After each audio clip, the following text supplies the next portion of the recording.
Overall, Ken, of things that are really important to you, you've done a lot of writing about this, books about this, and that is, the problem of Congress not really taking debts and deficits as seriously as, in the Reagan era, we heard a lot about how important this was. And a lot of us believe this, and neither party really seems to focus on it right now. For example, Congress hasn't passed a proper budget on time in decades. It's just continuing resolutions, omnibus bills, and we see these constant fights. It seems like every 3 months there's a government threat of a shutdown and so on. How did we get into this conundrum, and what can we do to get out of it?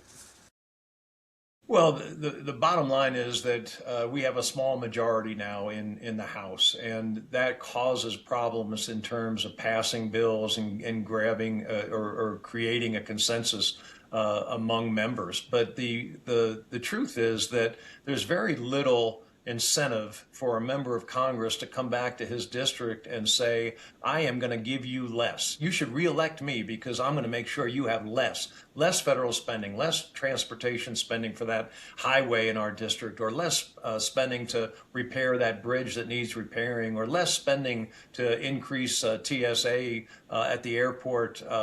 Those things aren't popular. And so in order to win elections, you want to stay popular, and you just keep giving people more.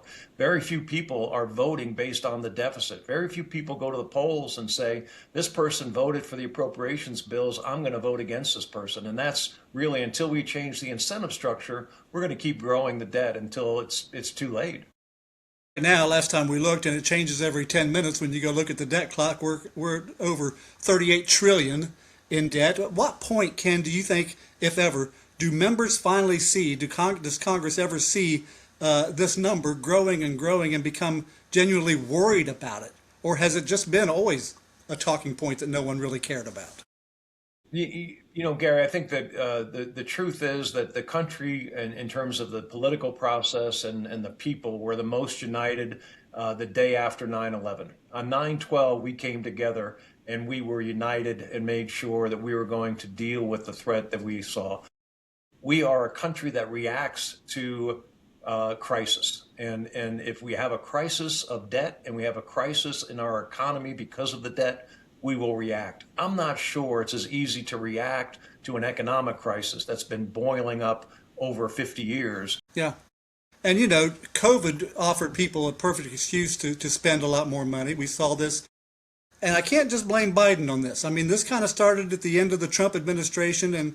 And let's be honest, even those of us who think Donald Trump does a lot of good things, being a fiscally responsible hawk, I guess you would say, is not one of his strong points. And so COVID began this trillions of dollars of spending in the name of fighting COVID, a lot of which didn't go to COVID. You had Biden with his big spending bill supposedly aimed at Build Back Better and so on, which really went into all the new Green Deal stuff. A lot of it went into most of it really went into the climate change world and so on. And that's hard. Trump has tried to rake some of that back.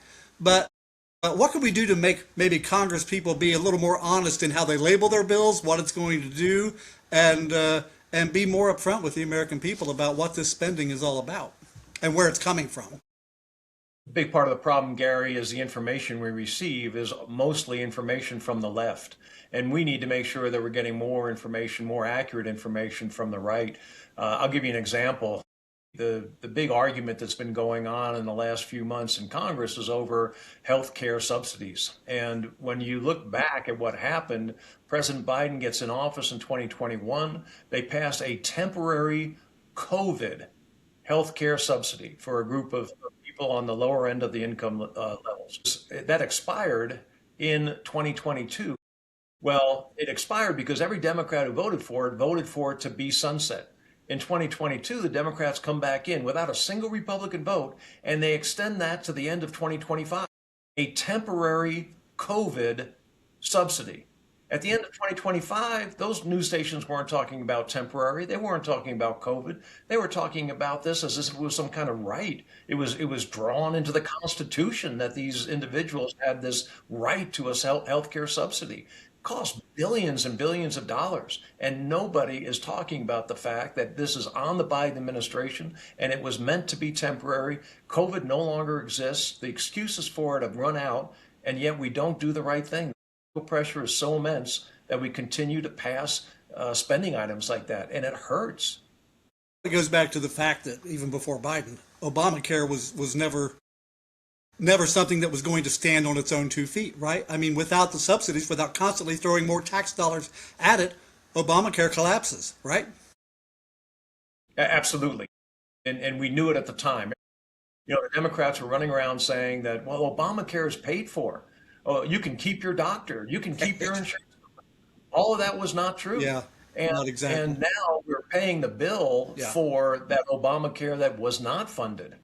And when Republicans, as you point out, get to the point, just recently at the end of 2025 and say, well, the subsidies are over, they get painted as the bad guys, the Grinches, the Scrooges, for not throwing more subsidies at what was supposed to be a temporary COVID fix to begin with. Exactly. And the examples go on, and it's what creates $38 trillion of debt.